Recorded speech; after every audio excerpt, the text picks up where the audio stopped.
Dang it, yo. It sucks to make this show by myself. Like, it would be much... Anybody want to come here and help me produce this show? But yeah, what I was cutting to no audio was this right here, which is we're going to look at the LUMIX. Anybody has any kind of questions you might have about the settings or how the camera functions?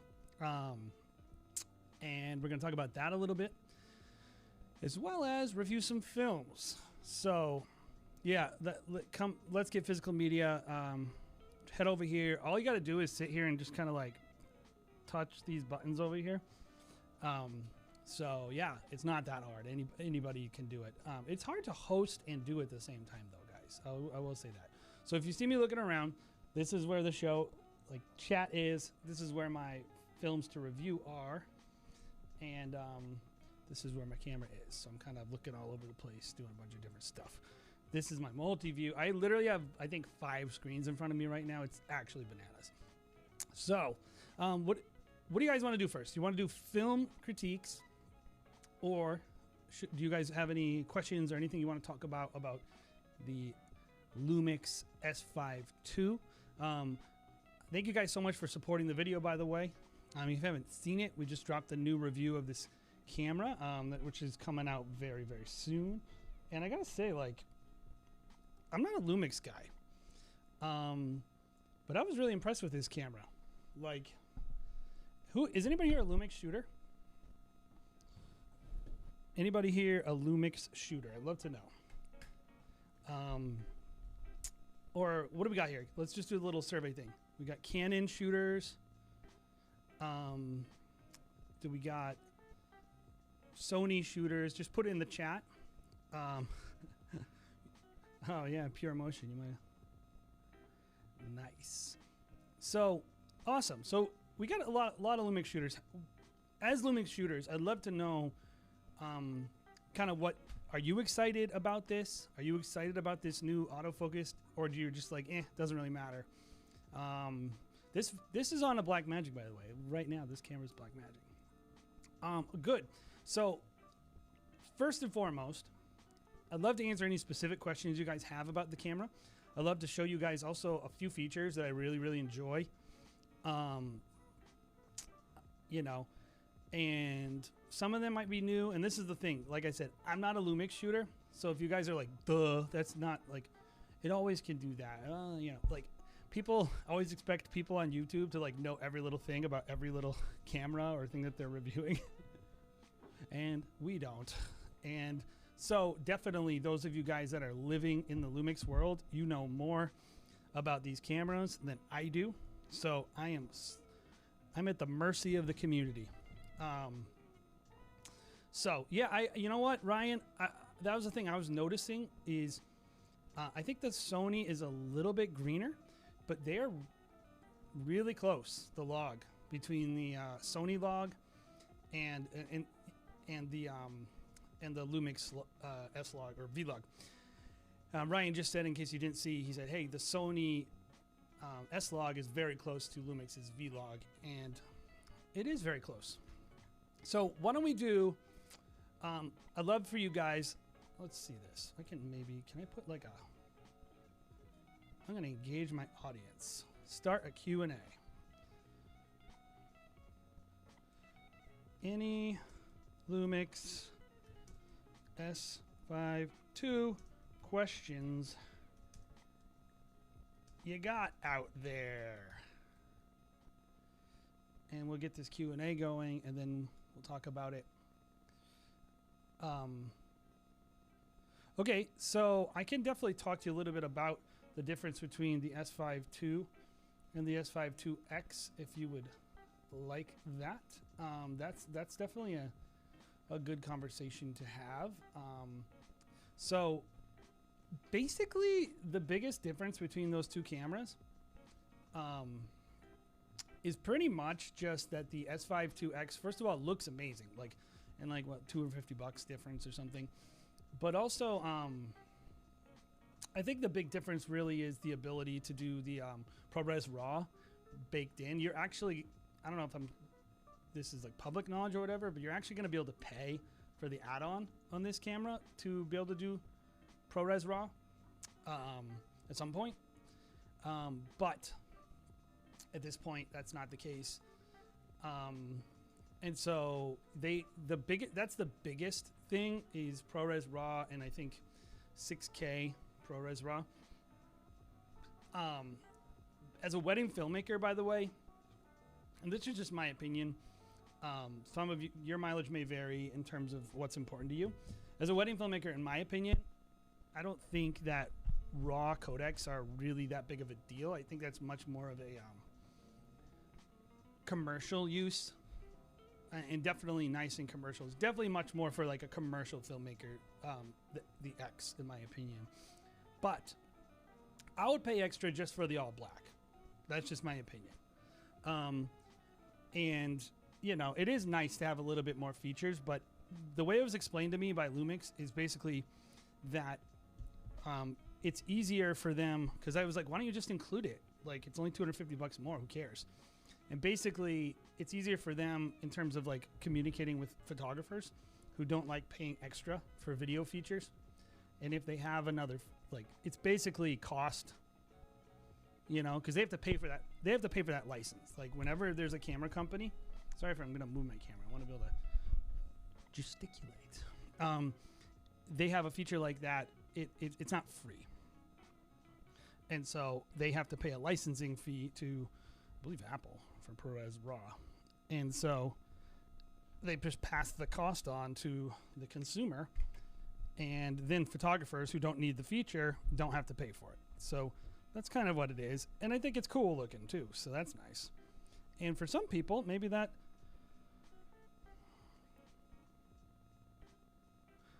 I think it's not, I mean, there was like, I don't really see why someone would say it's very video based. Like, I guess, do you think, if you're out there, so the question was, I hear some people saying it's very video based. And my question here is, do you consider the Sony A7 IV video based? Like, do those same people consider the Canon R6 very video based? If you consider those two cameras, and by the way, you're kind of making their point about the X, which is like, they don't video, I don't want to pay for video. I guess my question would be like, what do you consider a video based camera? Like, having video? Yeah, it has very good video, but there were photographers there that got hands on with it. The way Lumix is positioning the camera is, it is a hybrid shooter. So the same way the A7 IV is a full frame hybrid, and a lot of things people complain about, right? At least filmmakers, which specifically the 4K crop, 4K 60 crop, they don't like that, but it's because they want to make a hybrid camera that's very high megapixel and can be used. And this camera is very, you know, like, I think like 25 megapixels or whatever it is, which I don't really care about as a filmmaker, but for photographers, that matters a lot, right? So it's a high megapixel camera, unlike maybe the A7 III, that is video based. It's what, a 12 megapixel sensor? But they do that so they can have increased read and read speeds on the sensor, and you have less limitations for video. So to me, no, this is not a video based. To me, this is a hybrid shooter camera. It does all those things pretty well. You know, I don't shoot a lot of photos, at least on this, and so I haven't really tested it that much. I imagine the increased autofocus would also help a photographer too. So I also don't really know why. I don't know. I guess my question would be like, why would someone think that it's video based? And I don't know. It's hard to say. So let's see if we got any questions. No, none yet. Okay, none yet. One question. Okay, so why don't we do a little bit of? Is it okay if we guys do a? Oh, let's see. You know what I forgot to mention about the X. It has SSD recording. Which I think that's pretty cool. I think that's definitely worth, to me, the upgrade. I do a lot of SSD recording, especially in the studio. It's just so much easier to transfer. And so the SSD recording, what's up, Jordan? Happy New Year. The SSD recording on the X, I think, is nice. And internal ProRes, to me, is nice, but for weddings, like, and this is the thing, I want to keep this in mind, guys. Our channel, we are not a a gear camera channel. We are wedding filmmaking channel. So everything we're talking about is from a perspective of what would we take to a wedding and shoot a live event with. And in my opinion, you're probably not going to be taking a LUMIX camera to a live event shooting on 3 cameras of ProRes RAW, unless you're maybe at a very high price point, you're trying to differentiate yourself in the market. Mostly, you're going to be going there shooting a small codec, and frame rate is most important. Color is most important. And I think in terms of a wedding filmmaking camera, I mean, this camera is freaking dope. So let me show you a couple things, and then maybe we'll do some film critiques, and we'll come back to the camera as you guys start loading on. But I wanted to show you guys this feature that I really like. That is, I know not like a game changer for everybody, but for me, pretty cool. So check this out. So, can we see the, there we go. So, I think the coolest thing that they added was the ability to add these LUTs, similar to, I would say, Blackmagic. And if you don't know how LUTs work, basically there's 17 point, and you know, I think you can go much higher, but in general, most people are using like either like a 17-point LUT, which is a preview LUT, and most of the like cameras that would have let you put LUT, a lot of them in the past, they would only let you import a low quality LUT, right? And so it was fine for like just previewing and whatnot, but you wouldn't want to record that look because it was kind of low quality. This is how it's explained to me by people. Actually, I was having a conversation with Kaylin Rome out of Gamut and White and Reverie the other day, going over the camera a little bit, and you know, he's explaining to me how this works. And if you don't know, by the way, Gamut makes excellent LUTs, and so we're using the Gamut Panasonic base LUT, which is like a Rec 709 conversion LUT on this camera right now. So I want to show you guys this feature that I really like, which is the ability to shoot a LUT in camera, high quality. And you know, I know for a lot of you guys, the thing is log. I don't like shooting log at weddings, personally. I don't like people go, you have a lot more dynamic range. It's like, well, that means I have to like work with the footage in post. And for weddings, I want to shoot as close to a finished look as possible without having issues, and not have maybe spending all that time on my camera. It's just not something I like doing. So they added this ability to create these custom looks. So I want to show you guys how this works. So this is kind of all the different looks that they have. A lot of them are just pretty much kind of standard looks. The first thing they kind of added, which is kind of cool, is this thing called real-time LUT. And all this really is, guys, is vlog. And then you scroll over here, and you can turn your, whoop, I always do that. Scroll over here, and then you can turn your LUT on or off. And click up here, and then you can select your LUT. So let's go ahead and put like the base LUT by Gamut, which is not tuned for this camera yet. This is designed for the S5II, but I think it looks very solid still. So it's kind of a very subtle LUT, but it lets you add it on there, which is pretty cool. But here's what I really like, because this I could see myself using. Because for me, at weddings,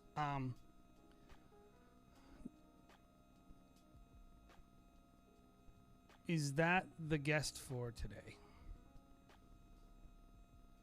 I apologize. Go ahead and rephrase that one more time, but we're not having a guest, so it's just me. Sorry. This is what I love about this camera. Right here, you can click on standard profile, and say you're in post. Oh, that is a skull. Yeah, the skull is the guest. He didn't make it. So if you guys say you were shooting on standard, or like, let's make it more realistic. Probably if you're not shooting log, I would definitely at least recommend shooting Cinelike D, which is a little flatter, and it has a base ISO, I think, of 12 or 200 and 1250 as opposed to 640 and 4000. I don't like that limitation shooting weddings. I don't want to be changing ND filters the whole time or whatever. I want to be able to bottom out my ISO, get a clean image all day. So I think a nice little middle ground between a standard profile and a log profile would be Cinelike D. So I'm on Cinelike D, and I might say like, okay, every time I shoot Cinelike D, every time I'm going to add this LUT to it. And so I'm going to click on the LUT, and I'm going to say like, oh, let's do Dolce, another gamut LUT, which is really solid LUT. And it's a pretty stylized look, and you can see it's adding contrast, it's adding a little blue, you know, and I could shoot that look all day, right out of camera. And I think that's a really cool feature for specifically for wedding filmmaking. Like in commercial work, you know, I think I don't really see the point. I think you can shoot log in commercial work very easily.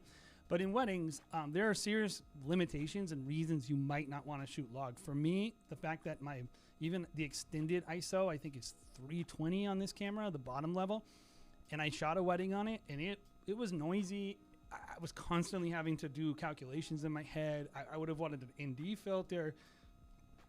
It just wasn't for me. It actually records it internally. Jordan said, does this actually record the LUT internally, or does it give you a preview? So it has both. You can, only on Vlog and HLog, you can do HLog or Vlog Assist, and that will just give you a monitor preview of whatever LUT you choose, which is nice. And you can use a bunch of different LUTs. Yes, so pure motion. You could literally just shoot that in camera now. This allows you to shoot your look, your delivery look in camera. And in wedding filmmaking, that makes a lot of sense, especially if you're shooting 20, 30, 40 weddings a year, and you know you're going to do the same thing every time, and you know how to expose for it. It does have like histograms and things like that you can put up that will help you get your exposure. And the cool thing is you can go to My Photo Style, and you could build a different look off log, right? And so you can set up these photo styles to be totally custom. And I think in wedding filmmaking, this is a particularly useful thing. Like we could make a separate one and go like, you know, let's build a look off of Vlog. You could maybe go inside and actually put some noise reduction on it, and then go, let's add a different LUT. They have, this is one of their LUTs that comes in the camera, Aggressive 709. This is a super crushed LUT, which it's not really, I don't really like that one. I'm not digging that. This one's the nicest 709. And so it's kind of it's a cool feature. So, I think that's one of the neatest ones. I also mentioned it in my review. Like, I am such a big fan. I don't know if you can see. I love the way that they handle their customization on this camera.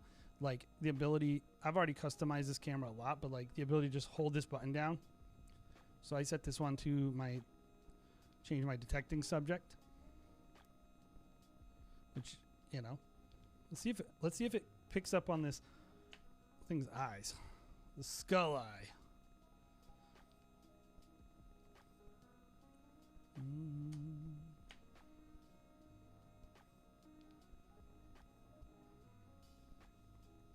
And then you just hold it down and you can set it any way you want, which I thought was pretty innovative, really, really nice. I mean, I'm sure maybe some other camera manufacturers do that.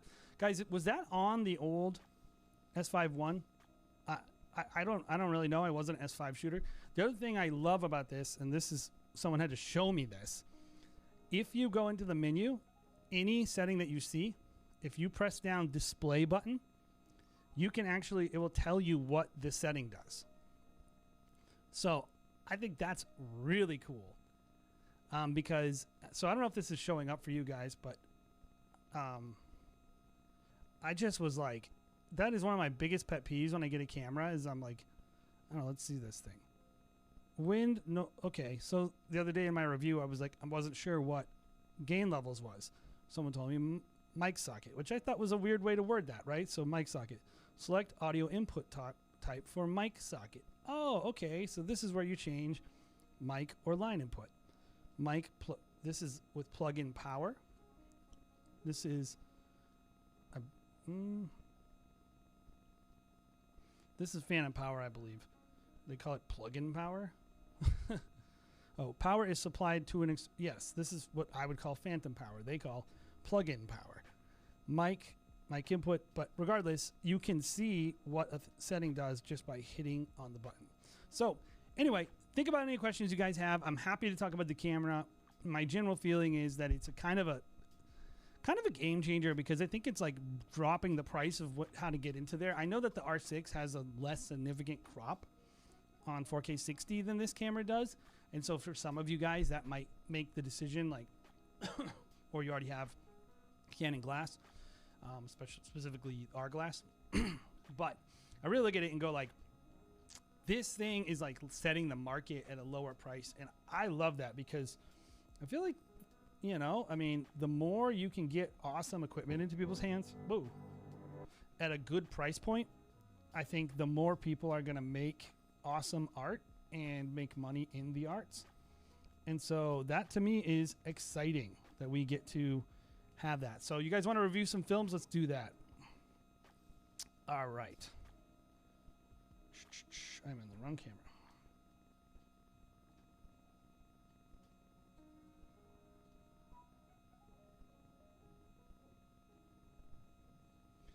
All right.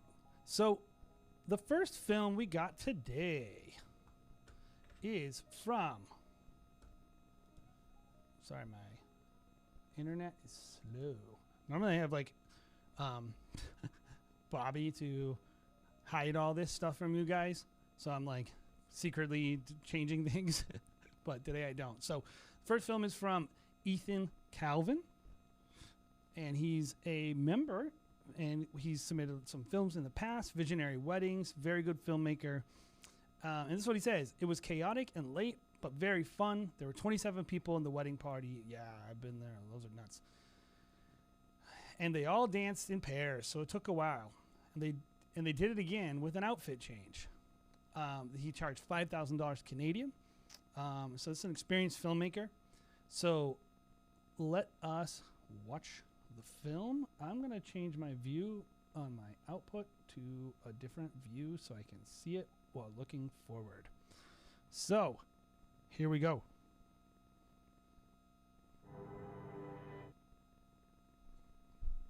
Let me make sure I didn't miss anything there. I did miss something.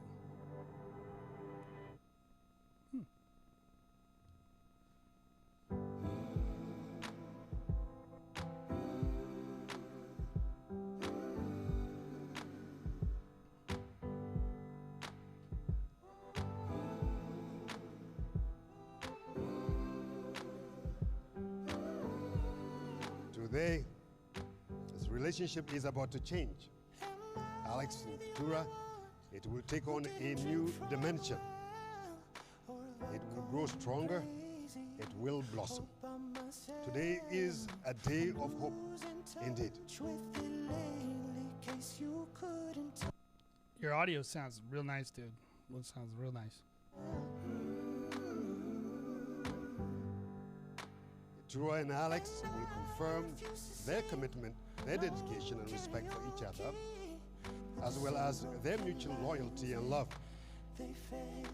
Everyone here gathered in this assembly is witness to this commitment, and you have the mission of offering your support and encouragement to this man and this woman who will be... This is like one of the songs this year. Everybody's using this one. It's the jam. The system is broken. I'm needing change.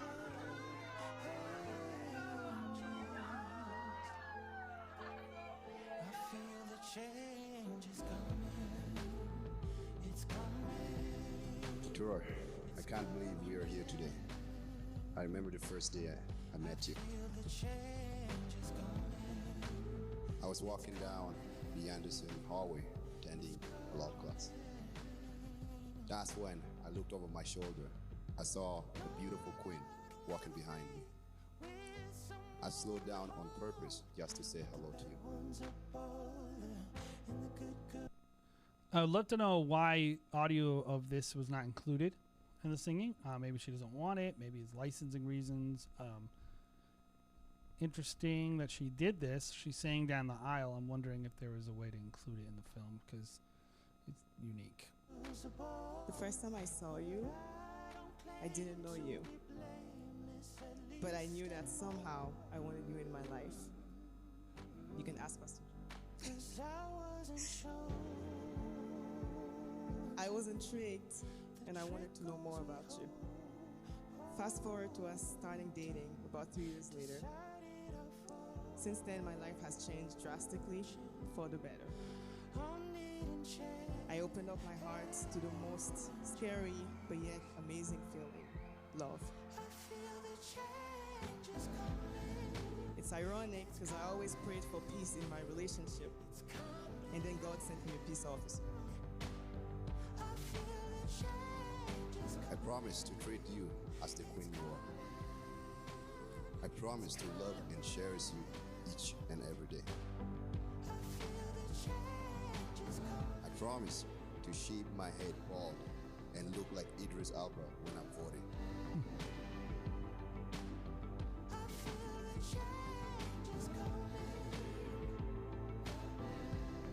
Ladies and gentlemen,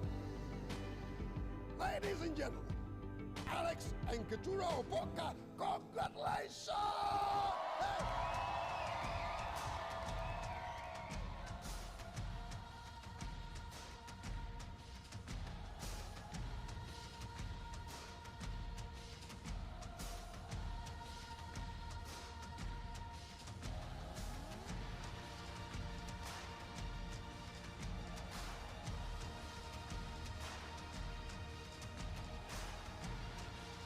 I'm looking for the talking part that you had mentioned, or the dancing part.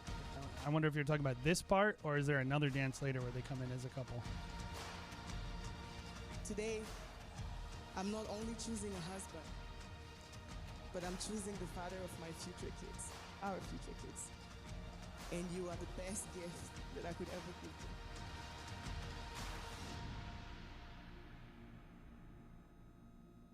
you. From the start of our relationship, you have shown me nothing but love and support. You have all the traits of a man's dream. And that's why I'm about to call you my wife and the mother of my children for the rest of my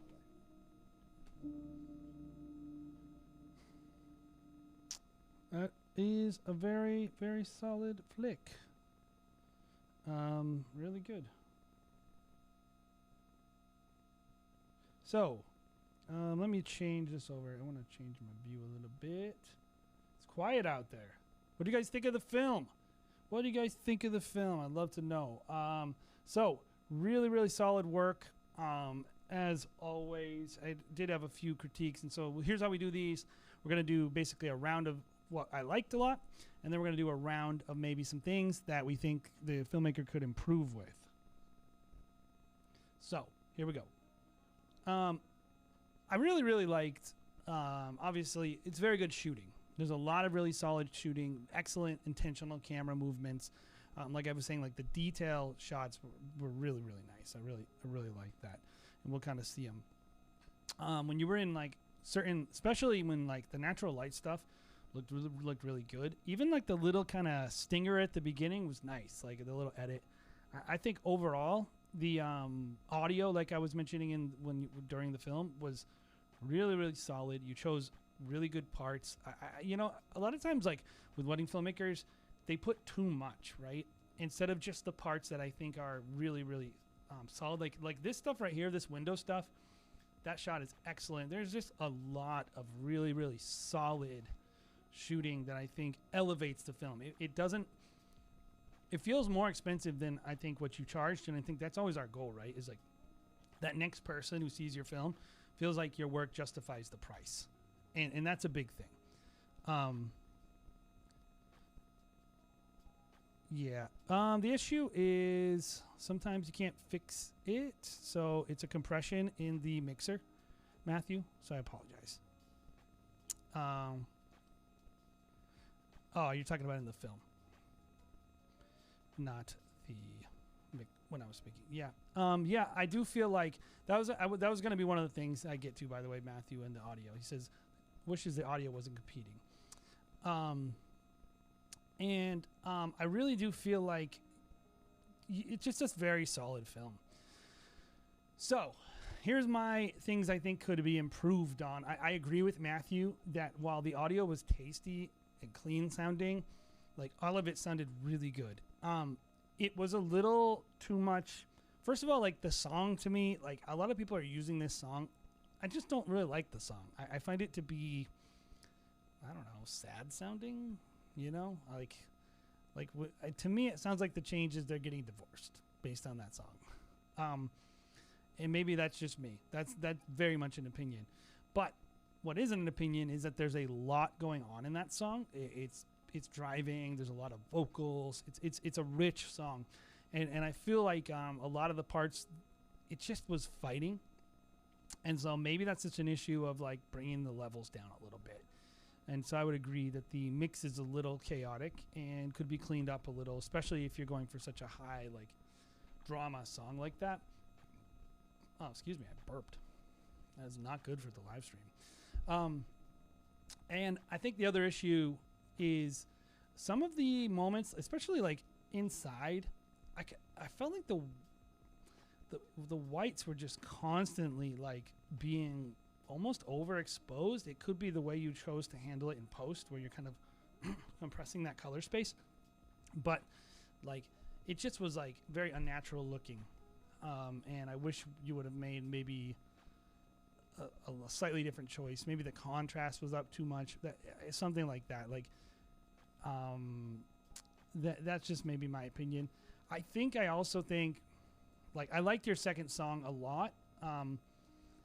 And I was looking for more, maybe like, cause we're cutting to like a lot of this footage of like where I was looking for a little more dance floor. Like not just like the posed moments that were coming in, but a little more of like people interacting, feeling like I'm connected to the day. Like, and that could just be what the couple thought was important. Like for me, like the introductions of the bridal party are not something I find super interesting. I meant to say too, I love the way you lit that. And I don't know, what type of African wedding this is, but I like the drama they put on their first dances. I think it's really cool. And I think you captured the drama really well there. But in general, really, really solid film. My only beef with it was maybe just the mix of the audio and maybe just a little bit more of the guests and like a sense of what the day was like would have made me feel a little bit better. So I'm going to go into another film, guys, if you guys want, or we can talk about the camera. If you want to talk about the camera and you're interested, there's a little questions area, a Q&A, so you can just pop a question in if you want to talk about the new LUMIX S5II. The other thing I was going to mention is if you want to become a member and you want extra, we give priority to members on film reviews. He's a member. Visionary Weddings is a member, and so we're definitely going to try to get to their films more. And so if you want to make sure we get to your films in the weekly film critiques, I encourage you, head over, click on that little button. It starts at $5 a month, and it helps our channel. That's, I think, a lot of things. We really appreciate you guys. We know that there's a lot of YouTubers and a lot of content creators, and we're kind of like, compared to a lot of other people, we're just nobodies, right? And so there's a lot of people competing for your money and your time. And so anybody who's spending time with us, clicking like, sharing our videos, joining, like, we're so grateful. We really, really are. It means a lot to us. So with that in mind, let's watch another film. And like I said, if you have questions, and you want to put them in there, go ahead and do that. So I'm going to, let's see, the next filmmaker is Aaron, I'm going to butcher this one, Kosaliski, and from Sarah Nicole Photography. And this is what he says. This was my first wedding film ever. Really my first video ever. My wife Sarah is the photographer, so I tagged along with her for the day. My wife currently does not offer video, but we are thinking about creating photo and video packages in the future, where she does the photography and I cover the video. So I love this, by the way. Thank you so much for submitting, because I know that it takes a lot of courage to submit the first thing you ever did for someone. And so that's really, really, really cool that you would be willing to, you know, actually do this. You know, for us, this is like what it's all about. The reason we do this is to help people and to give people an opportunity to get better. And so that's really, really cool. So thank you so much for submitting. Anyway, he bought some audio equipment and a gimbal, and he studied as much as he could before the wedding day. It was a short day, 5 to 6 hours, not getting ready, no notes for each other, very quick first look, a bunch of other stuff. My wife decided, so she picked the photo shoot. Overall, I'm very happy with it for my first video. However, I can tell that there's a lot of areas I can improve on, and he wants to be more intuitive. He shoots on a Nikon Z7 V. So he's a Nikon shooter. And yeah, so this is the film. Hopefully I captured the right one, by the way. Let's see. You know what I do like? You already got, yeah, this is the right one. You already got one thing right, which is you used chapters in your first wedding film. And I think that's what it's all about in wedding filmmaking, is using chapters. If you use a song by chapters, you've pretty much made it in wedding filmmaking. So here we go. Here's his first film ever. And we're going to be critiquing like this like it's a first video. So when you see things that maybe another filmmaker who's more experienced might not do, you know, we're going to be kind, because we're going to give people grace. Think back to your own first film. Here we go.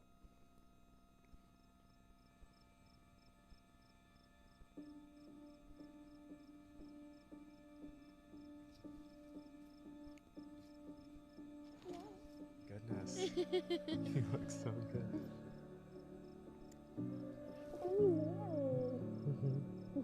You look so beautiful.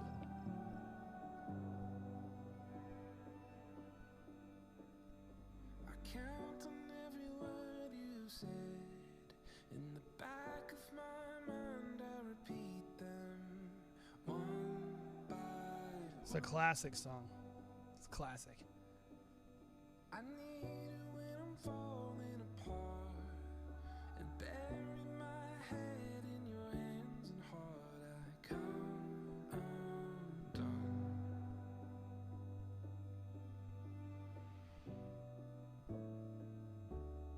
Adrian, my honey, my sunflower. It is hard to put into words how much our relationship means to me. How much we have grown together and helped each other to become the people that we are today. This couple's super cute, by the way. They read well on camera. And the people we will be tomorrow. It is so rare to find a person with such contagious positivity, selflessness, and kindness. I think that those qualities are my favorite thing about being your partner. You shine so bright that the people around you can shine even when things get difficult. I vow to always support your vision, no matter where it takes us. I promise to always eat the desserts that you make, no matter how many substitutions you've made. The coconut oil works perfectly. I vow to always be your best friend, your partner, and your own personal cheering section. I promise to love you through the good times, the tough times, and all the times in between, to the moon and back.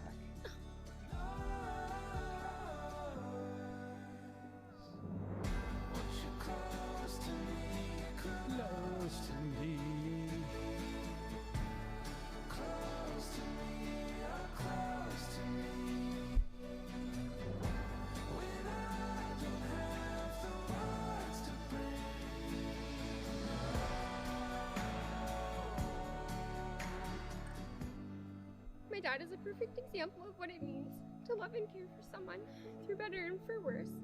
And lately it's been for worse. For the past 16 years, my dad has taken care of my mom, who has a brain tumor, and he has never faltered. He's taught me that I deserve someone and should be someone who will back up when things get hard. To always fix things yourself and never call a plumber. And to always laugh about fart jokes. He's one of the good ones. So you standing here in front of me is a very prestigious position. You are patient, you are kind, you do not envy or boast. You are not proud, you keep no records of my wrongs. You always protect, trust, hope, and persevere. You never fail. You're one of the good ones. I vow to be the best partner in life that I can be. The perfect man. To be honest, trustworthy, and patient. To support your dreams and honor your rest. To always be annoying as soon as you get home from work. But quiet in the mornings when you drink your coffee. To always sleep in the middle of the bed and steal all the blankets. But most of all, I vow to be one of the good ones.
I've never heard this part of the song. I don't think anyone's made it this far.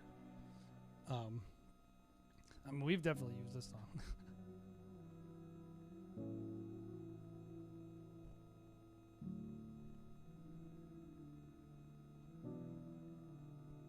All right.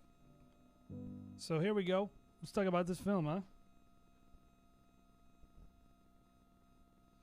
So, in terms of things I really liked, I think you really told a good story. Like, I feel like you understood who the couple was, and you understand what people need out of a story like this. Like, and that's not nothing. Like in filmmaking, like it's all about like letting you understand who are these people, what are they like, and I feel like you did that really well. I think some of the shooting needs to improve, and we'll talk about that. But I think in general, what you chose to shoot and cover was really, like, you have B-roll, like establishing shots, like you established the weather, you got a good sense of where they were. I think they were like in a backyard, their backyard, or their family's house. I just felt like it did not feel like a first wedding film. Hopefully do you guys agree in the chat? Like, it did not feel like a first wedding film at all. It felt I mean, that's one of the good things about a channel like this, or someone like Matt, or How to Film Weddings, or just there's a lot of education, and there's a lot of things out there that can help you become a better wedding filmmaker, like really fast. And I can see that you are trying to be a student in just submitting here as well, right? And so I can see that. I felt like you understood what the assignment was, and I think that's great. And also, a lot of the shooting, like that right there, you're getting that foreground in there. The couple's in focus. Your wife, by the way, seems like a good photographer. Like, she's getting a lot of great reactions. This is a delightful couple. Very, very, very cute. Very in love. And so you kind of had a layup there. You don't always get that at weddings. So submit your film without beautiful people who are deeply in love and very personal and well-spoken. And then we can talk about your storytelling maybe a little more. But I do agree, I do feel like you did a great job with what you had, and honestly, like, it was a very cute film, and I think you got something to build with. You should definitely sell this. And so, in terms of where you can improve, I think, I want to give you something to improve on right away, right? And not just kind of like, give you a million things. I think first of all, your film is blue the whole time, so that I would definitely work on your white balance. I think there were some times where maybe you could have maybe picked a little bit of a better angle to film from, and I think just like choosing where to stand and how to tell the story visually, not just from the story, like an audio standpoint and the editing, but like kind of positioning your body like to tell the story, right? I feel like you know, like especially those shots of them like sitting with their back turned and stuff, like right there, like I want to see both of them. I want to see like a little bit of a different. Now, luckily she turned around, but you might not have gotten that. I think I can see that your camera isn't really like super doing you any favors. I feel like a lot of this portrait work would look better with a little bit of maybe a better IBIS, a little more skill on the gimbal. I think just working on that and getting that better. Your films are just going to get better and better and better. Oh yeah, Aaron. Yeah, he's here. Great job. But I think in general, like I would focus maybe on a little less steps in my gimbal movements. Really working on that heel toe. And so you're not seeing all your gimbal steps, but like so it feels more glidey. I think that's a big thing. And then this is I think something you can work on right away. Giving more detail shots. And giving us more like how do you elevate a detail shot and make it not look like you know, everybody wants to feel when they're watching their wedding film like it was like a fairy tale. This is always my philosophy, is like when I show something like this, how can I shoot this in a better way, right? To me, the table is not the thing. These plates are not the thing. These florals, that's the thing. Those florals, if you shoot low, like a very shallow depth of field, you get low. And like you're pulling forward something in the film that is elevated and you're downplaying things in the film that are not elevated. That to me is about shooting details. It's like, what is the most fantastical, beautiful, glamorous, romantic aspect of this frame? Focus on that and kind of downplay and like, so getting a little lower in this shot, maybe allowing that little streak of light to be part of it, but you're kind of chopping it off. And then all your frame is actually like, I don't know, 10, 20% just the bottom of the table. And so I think just thinking about how you capture little details throughout the day to give it a little more lift and make it look a little more elegant, I think would be great. Okay, so let's do a little bit more. Anybody have any more stuff? Because I wanted to do one more thing with this camera that I think just kind of a discussion. What somebody was saying to me before this video that, oh, you know, this show they said something like show more street footage of this. I don't think this is as good as the Sony, which I don't think I ever said that this is as good autofocus wise as the Sony, but I actually think the test we put in our video was a better test than shooting on the street, because the number one test when it comes to this stuff is usually how does autofocus perform in low light. And I wanted to kind of just have that conversation, which is I did this whole wedding and also I shot studio stuff and we worked with this camera for about 30 days. And I did want to say that having shot in weddings with Sony, I do prefer the way the Sony autofocus performs, at least the interaction of the camera. This is like a weird thing where like you have to, if you go into the autofocus mode, oh, sorry. I also don't really like this clicky switch for autofocus, or at least I'm just not used to it. So if you go over here, and I'm going to switch off this profile because it is not that flattering. But if you use the autofocus, there's like I'm a big fan of like click to focus. Anybody here like use click to focus much? Like I do spot a lot of area mode or tracking mode when I do autofocus. I don't know why I prefer that, but I do it a lot. And so as someone who likes to use that feature a lot, I I found that the way that they handled it was a little weird. And so I will say, in terms of Sony versus this camera, which I think most people would think Sony is the best autofocus. This kind of one feature, like, it doesn't just grab on. You have to, like, actually... Sorry, this is breaking. It's like the worst live stream ever, guys. I apologize. Everything is breaking.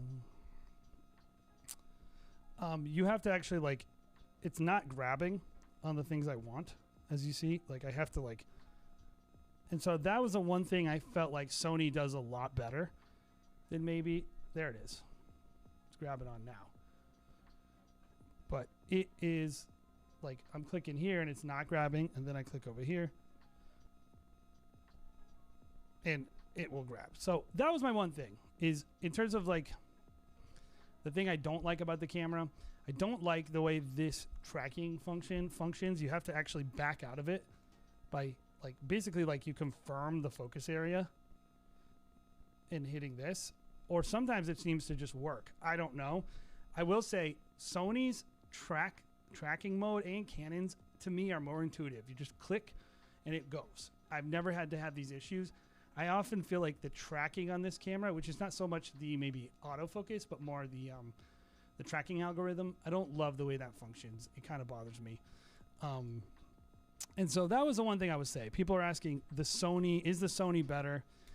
And is this one actually function? I think that the Sony is pretty solid, and it's probably a little better, but I think in terms of the actual autofocus, Jason, were you shooting the concert? Oh, Jeremy Bay's here. No, I shot a wedding in the stateroom. I did not shoot that concert. 2 years ago, I actually... So Jeremy Bay's a filmmaker. He somehow gets a lot of weddings in Boston. We have to talk about that sometime. I'm not sure. But regardless, he works a lot in Boston, even though he lives, I think, in, like, Texas, right, Jeremy? And he shot a wedding in Boston on New Year's Eve. I shot a wedding in Boston on New Year's Eve. He shot a venue that I shot 2 years ago. And there's a huge concert outside. And what happens is this concert does a giant wash on this hotel. Big wash of lights. And so any shots you try to get with the bride by the window, they're totally blocked, like blown out by these blue lights on the building. So I had to go outside, and Jeremy will appreciate this, and go talk to the people in this concert and say, hey guys, for like 10 minutes, can we turn off all the lights on this building so I can shoot some pictures of this bride? And it's this massive concert. It's first night. There's Boston for the whole city. So I had to make them turn off their lights for the building to get this frame. So, yeah, no, I wasn't doing that. So, I'm going to show you guys the last film, if I can get it to show up. I'm having some weird issues with this, but I'm going to show you guys the last film today. And this is a film that is by... Bobby, you abandoned me. Meredith Malcolm. And Simon Says, Smile by Romans. That's where is it? Second Gen Films. No day difficulties besides backlit entrances at the reception were tough. Sweet couple. Well, there it goes. So this is a sweet couple. They got the works. 25-minute documentary, 10-minute highlight. 1 minute Insta reel, full ceremony, full toasts. So I'm going to actually have to play this one differently, and we're going to skip around because it's a longer film. We're typically trying to get these films to around 10 minutes, around 5 minutes, and this is like a 10-minute submission, so we are not going to be critiquing this film in its entirety, but we will be reviewing the film as much as we possibly can. I am just trying to get my stinking camera to show up. So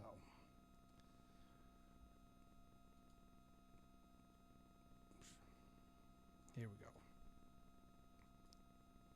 Play. You know, I'll play it straight from Final Cut. That'll work.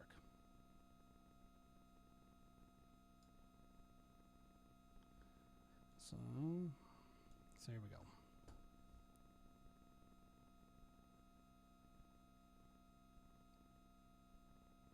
maybe not.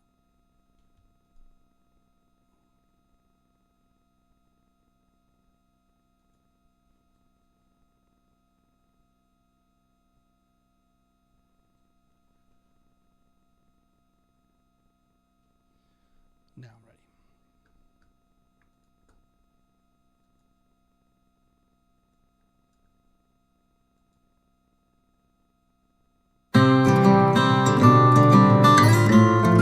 She called me one day and told me she was in love. When she said it was Randy, I said, I knew it.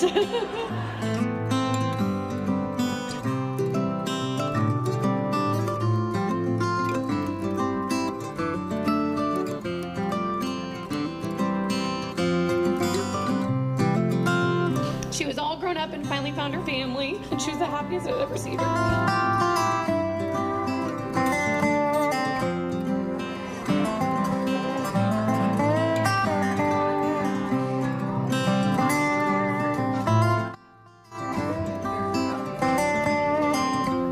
She's going to be an amazing wife, mother, and will take care of Randy, which is not an easy thing to do.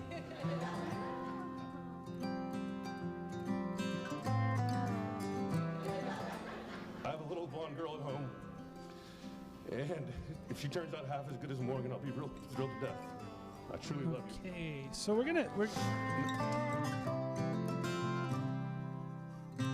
So one thing is I'm gonna kind of just fly on this one, guys, because this is a pretty long film, and so we're gonna try to just skip it. So the beginning part, I'm gonna kind of look it into sections just so I can give them. I'm gonna do in the middle, on the fly, stuff I like, stuff I don't like. So personally, I feel like when you were in this environment, it looks really solid. I do feel like a lot of this stuff that you're shooting in terms of details, it's just kind of filler, and I would have preferred maybe to see a little bit more intentionality even to the shooting style. And I understand like that's a loved one who passed away, and I think that's always like a thing you want to include in the film, but I think the way it was shot, like everything about this film feels like you were on a 50 mil all day. And I think there were some times where you really needed to back up and like maybe one shot of the dad's pictures or one shot of that. I also think a lot of the handheld work in this film so far is really, really shaky. So maybe it improves, but honestly, direct light on the camera and really shaky handheld work, I think it would be a lot better if you gave it, like I was saying, like either just go with the natural light available to you, or maybe give it a little bit more, get a gimbal, something that will cover up the shakiness, or maybe a camera with really good IBIS. But also, it helps when you shoot a wider focal length. So let's get back into the film.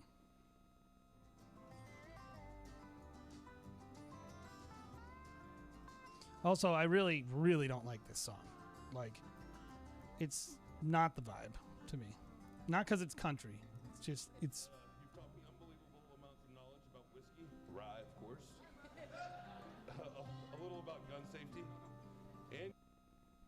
Okay, let's get that transition.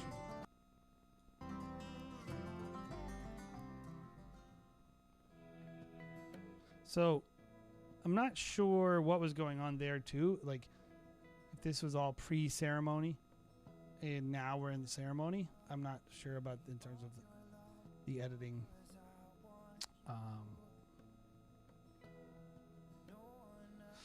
And I always say this too, is like, I personally don't think you need to show every single person walking down the aisle. I think it's filler. I think when people are selling 10-minute films on single days, they always end up being like this. I personally think this is a 5-minute film. Says, let love and faithfulness never leave you.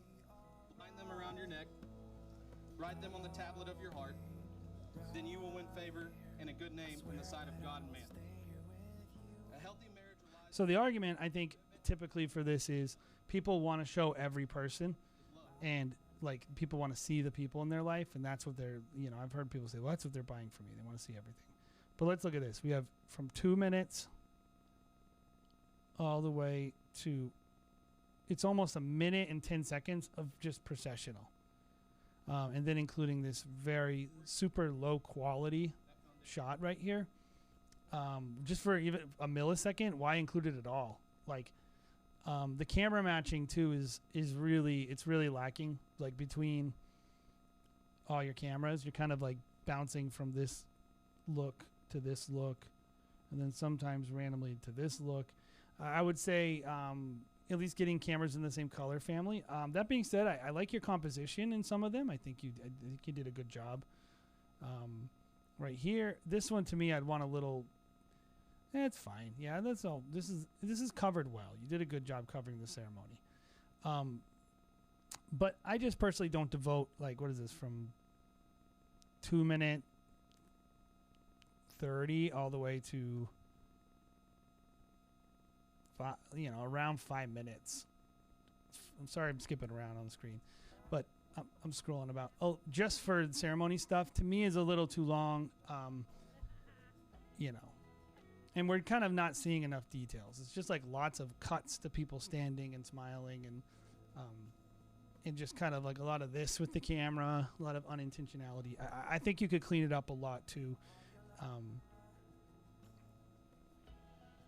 So let's skip ahead to the dance floor. She always knew what she wanted and never settled for less. Or the toast, because I think that's a big one too. I wish you both the best. Be good to each other. This is a no for me. When you have someone talking, and then someone else's audio is playing. So it's right here. I wish you both the best. I was literally like, "What's going on here?" I thought they were out of sync, but I'm pretty sure it's just someone else talking. And you To each other.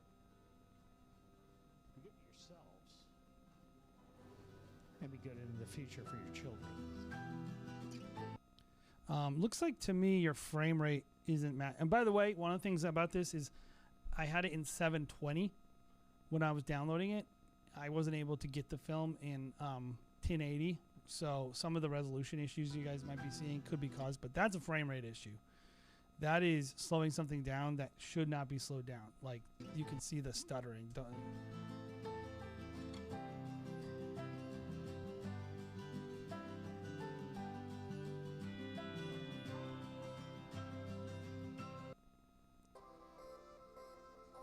Another song. And I'm skipping, by the way, guys. I apologize if this is a little chaotic. I want to make sure to catch all the little different aspects of the day for them so I can give them feedback. All right. So I'm just going to kind of get into it. So here's my opinion about this film. I feel like the shooting is really needs to improve. There's just a lot of mistakes in the shooting. A lot of frame rate issues, a lot of focus issues, a lot of resolution issues, a lot of like that shot right there. Why show that? It's composed wrong. You're showing people standing up. Like, that's a better shot, but this is super noisy. So I think there's a couple things going on here. Poor gear.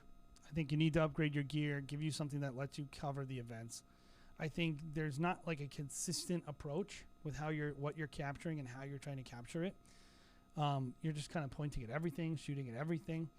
And I really think having a little bit more of discipline in terms of how you're shooting, I think would help a lot. You know, and honestly, like, I honestly think you should go mentor with someone. And it's like, you charge $6,000 for this, so great. Like, if you can consistently do that, by the way, who cares what I think? Bottom line. Like, it doesn't matter my opinion of your films if you like them and if other people are willing to pay for them. But my opinion is that there's just a lot of interlacing. You really need, you got to upgrade your gear. And then I think you got to really get a little more intentional. That being said, I think you did lay the story out in a logical way. It's not the most exciting to me. It's very linear. I would have liked to see a little bit more nuance, but that being said, I think clearly you can sell this, and clearly people are willing to pay for it. I'm not sure a lot of people would be willing to pay $6,000 though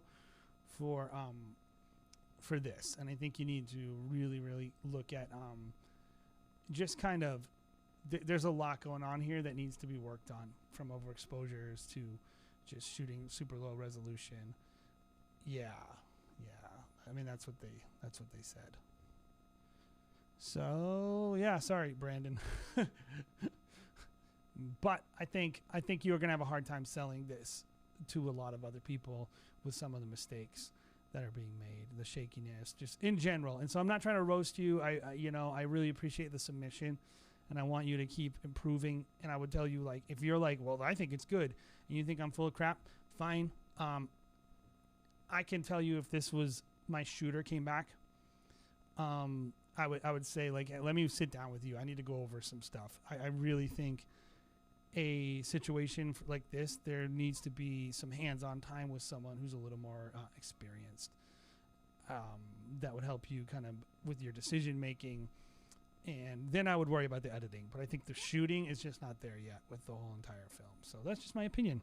So while we're kind of, before we get off, I'd love to answer any questions. I got this camera right here. I can even project the camera onto the screen and show you guys any settings you want to see or anything you want to do. But while we're kind of closing out, I would love to know how many of you guys are considering getting the S5II, or if you guys, because this is the thing for me as a non-LUMIX shooter. I've always found the full frame and the mix of the micro four thirds to be a little bit weird, and like tough to deal with, because I really always obviously the GH6 and those GH lines offer a lot. They really do. And I'm not a big micro four thirds fan, but you can do a lot of great stuff with micro four thirds. You can make incredible wedding films. There's nothing, it's not a limitation. That being said, full frame is really nice, and the L glass is awesome. Like, this is the 24-70 L, and it's really, really, really, really great. Do you guys find, as LUMIX shooters, the need to carry two lens systems, does that bother you, or are you totally cool with it? Like, that's the thing that I always think through, is like, I don't love having to carry two lens systems when I go to a wedding. I just want to be able to grab anything, and I guess if you're just saying this is a fixed C cam, it's always going to have this whatever lens on it, it wouldn't be a big deal.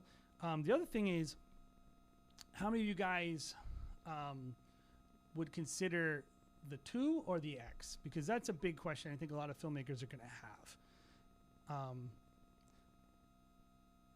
Yeah, see, I think Kalen says something interesting. He says the low light on the full frame is significantly better, and that is a thing typically that you see with micro four thirds lenses or sensors, is maybe they tend to be they struggle in certain environments. And so definitely, I love the full frame. Personally, I would go with that, but I wonder if that's an issue that some people might have. I just like this size and like the beefiness. I love the L glass. Like, I'm a big fan of, like, this is really high quality glass, and I think that's means a lot to me. I also wonder how many people are super interested in ProRes recording internal, the ability to record ProRes RAW. I think that's only X through HDMI, and just the SSD recording provided on the X. I would upgrade, like I said before, just because it's all black and it looks dope being all black. I'm not sure, to me, having the additional those features aren't that interesting to me in wedding filmmaking. For commercial, they're nice. Definitely for commercial, they're really nice to have those features. But I think that's going to be the question for filmmakers and with LUMIX is, oh, no. So Fitzgerald Film, first of all, we did a release. Oh, well, we might switch from Fuji. Who knows? I'm all bets are off when it comes to me and camera systems. So I'm not loyal.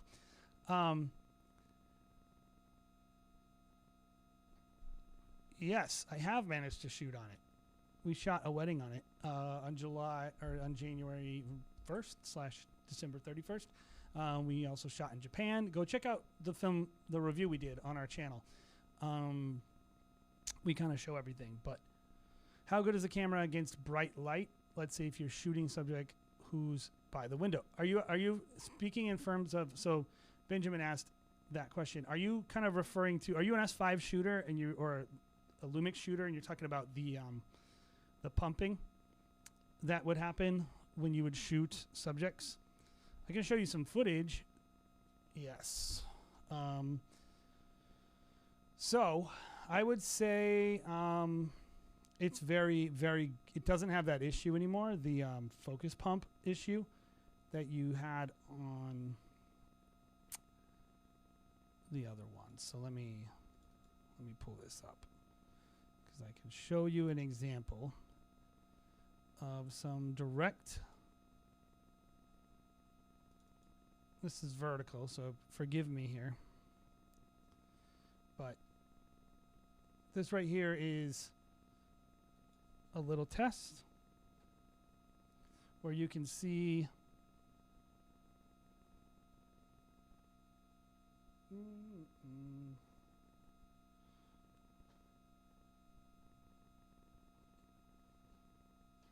so this is a test where you can see that we backlit it, because this would typically be a situation where you would have a lot of hard time focusing on the S5 because contrast detection. And as you can see, the S5II didn't have any issues locking on to his face. The S5I really struggled to actually show. It lost it really bad, and that kind of sucks. Yeah, so no, I actually found that it really fixed the problem. I'll show you some other stuff from Japan as well.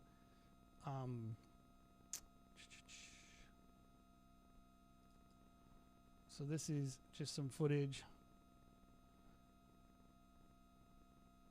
from Japan. Right here would be a situation where you would have some really bad focus pumping on the old contrast detection.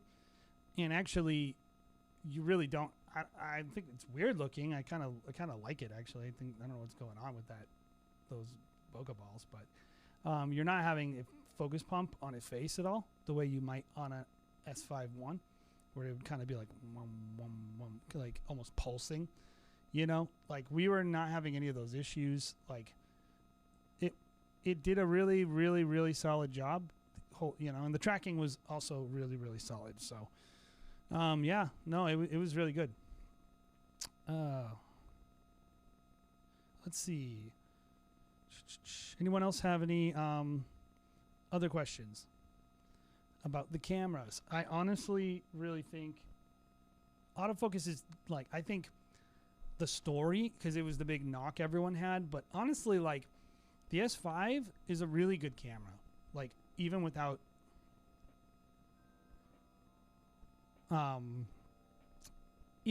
the focus test, it was a good camera, especially in wedding filmmaking, where I think autofocus isn't really the thing unless you're a big time gimbal shooter. But I think it's like, it was needed to actually push it over the edge with a lot of people. And like I said before, like, you know, when you look at the tests between, we did a little bit of testing, and I can play some of that stuff too. Because, you know, we wanted to see how does this kind of perform. And I think it really is really close between these two cameras, like, or these three cameras. Like, the S5 is dismal. It is bad. Like, it's not good.